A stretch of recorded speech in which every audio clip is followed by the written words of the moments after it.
Ya, jadi dalam penyelenggaraan pemilu 2024 besok, seluruh penyelenggara, nggak hanya Bawaslu, tapi KPU maupun pihak-pihak yang berkepentingan dalam proses berjalannya demokrasi akbar serentak 2024 itu berharap keterlibatan masyarakat pada proses besar itu sangat kelihatan.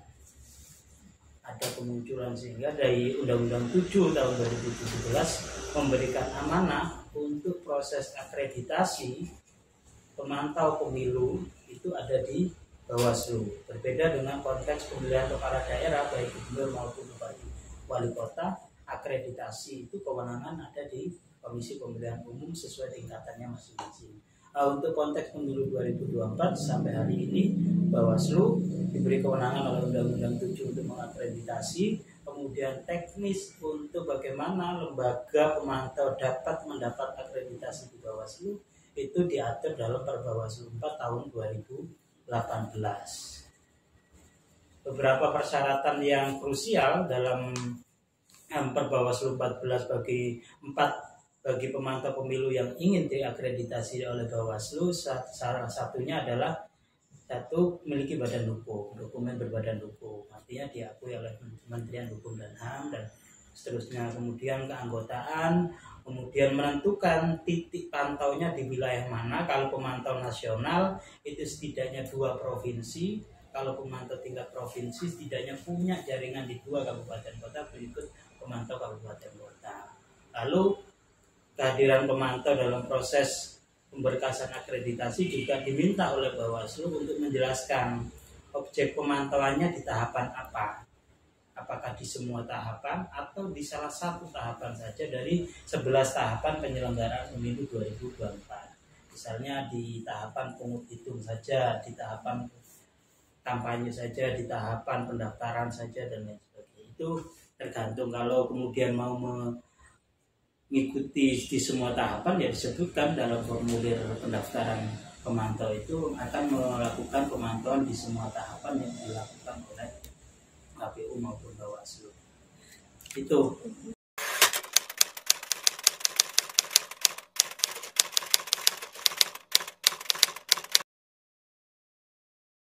Iya, nanti dispesifikasi sendiri oleh pemantau pada formulir pendaftaran apakah dia ikut di tahapan, fokus di tahapan mana atau semua tahapan, terus kemudian menyebutkan provinsinya mana. Kalau memang tingkat nasional, di objek provinsinya mana, setidaknya sekurang-kurangnya ada 2 provinsi yang dia sebutkan, misal Jawa Timur, Jawa Tengah, resourcesnya siapa saja itu disampaikan. Lalu kemudian Bawaslu akan melakukan memeriksa dokumen-dokumen pemberkasan itu, lalu kalau memang telah terpenuhi semua persyaratannya maka akan diterbitkan SK akreditasi. Dan komitmen lembaga pemantau pun juga harus dijaga betul, karena di Perbawaslu 4 juga diatur terkait dengan etik terkait dengan pemantau pemilu, yaitu yang harus independen, sumber pendanaannya juga harus independen, tidak disupport dari salah satu peserta pemilu dan lain sebagainya. Itu catatan. Dan apabila terbukti tidak pemantau pemilu dalam melakukan pemantauan ini ternyata parsial, dia mendukung salah satu peserta pemilu, maka Bawaslu juga punya kewenangan untuk mencabut akreditasi tersebut.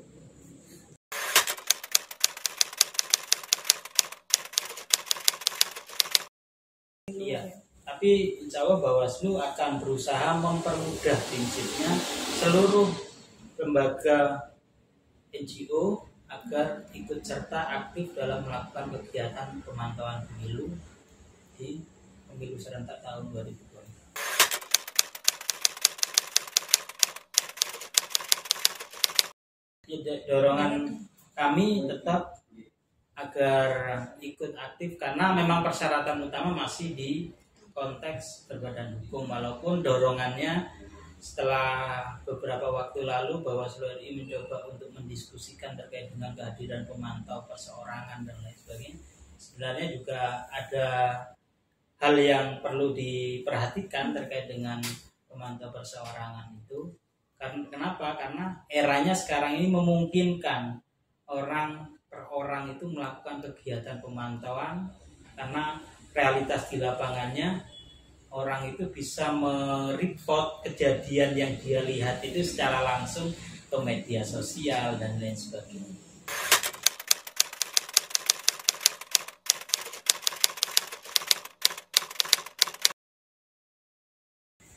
Ya, jadi era digital sekarang ini memang sangat mungkin semua peserta pemilu atau bahkan semua pihak akan memanfaatkan kehadiran media sosial untuk menjangkau, memberikan informasi kepada seluruh warga masyarakat yang memang butuh asupan informasi itu. Tinggal Bawaslu bagaimana kemudian melakukan pengawasan terkait dengan beberapa isu yang tidak diperbolehkan menurut ketentuan Undang-Undang 7 maupun beberapa ketentuan undang-undang lain, misal dengan menyebarkan berita yang tidak benar, menyebarkan fitnah dan lain sebagainya itu. Oleh karenanya di pemilu 2019 kemarin Bawaslu berusaha bekerja sama dengan semua platform media sosial, misal Facebook, Twitter, Instagram, agar bila mana Bawaslu menemukan aktivitas akun medsos yang menyebarkan berita yang tidak dibenarkan menurut ketentuan Undang-Undang 7 secara cepat bisa dilakukan takedown-nya.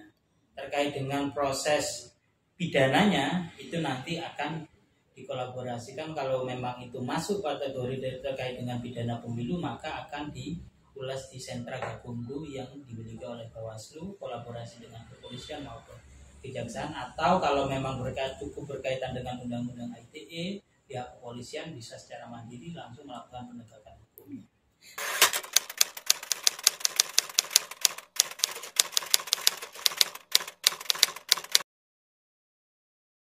Berkeren di masing-masing polisian daerah, dan dorongan kami juga di kabupaten kota juga ada aktivitas semacam demikian. Tapi untuk Bawaslu RI sudah beberapa platform media sosial itu melakukan penandatanganan kerjasama MOU guna menangkal medsos yang menyebarkan yang bikin informasi gaduh. tidak dibenarkan.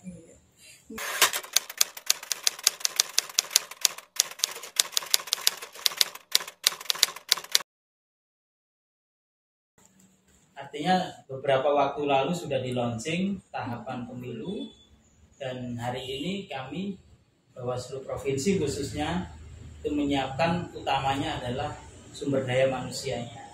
Kita ingatkan lagi bahwa ini tahapan sudah mulai dan kita dituntut untuk berkonsentrasi guna menyiapkan pelaksanaan pemilu 2024, sehingga langkah awal yang akan kami lakukan bersama Bawaslu Kabupaten Kota adalah melakukan identifikasi beberapa hal kerawanan di setiap masing-masing kabupaten kota berkaca pada pelaksanaan pemilu 2019 atau yang terupdate Pilkada 2020 di era pandemi, karena situasinya mungkin nggak akan jauh berbeda dengan pelaksanaan pemilu 2019.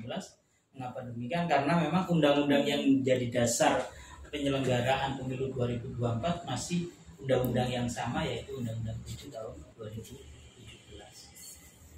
Identifikasi titik rawan, menyiapkan nanti di akhir tahun ini menyiapkan terkait dengan jajaran di tingkat kecamatan, tingkat desa kelurahan, mencari orang-orang yang memang pertama memiliki integritas, dua memiliki pengalaman di pelaksanaan penyelenggaraan pemilu, agar insiden-insiden kecil maupun besar yang pernah muncul pada era pelaksanaan pemilu 2019 itu bisa kita minimalkan atau bahkan bisa kita hilangkan sama sekali.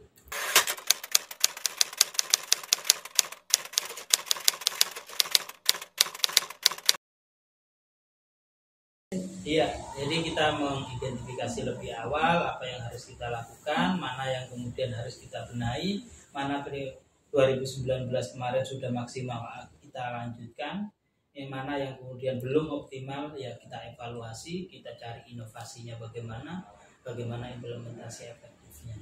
Itu contoh misal di Jawa Timur, kalau kemarin kita banyak bekerja sama pada pelaksanaan pilgub maupun pemilu 2019 dengan lingkungan pondok pesantren, maka tidak berkaca pengalaman 2019 kan cukup untuk meredam situasi-situasi yang biasanya sering muncul di hari pemungutan suara di lingkungan pesantren itu bisa kita antisipasi. Nah, yang terjadi di pemilu 2019 misalnya terkait dengan sengketa proses pada pencalonan, pendaftaran peserta pemilu dan lain sebagainya, itu juga sudah kita antisipasi. Oleh karenanya kami sudah mengidentifikasi keberadaan partai politik beserta kantor sekretariatnya di tingkat kabupaten kota, bahkan di tingkat provinsi, agar nantinya ketika masuk pada tahapan pendaftaran partai politik, khususnya yang tidak lolos parliamentary threshold atau partai politik baru yang harus diverifikasi faktual, kita sudah mengantisipasi dengan memberikan informasi.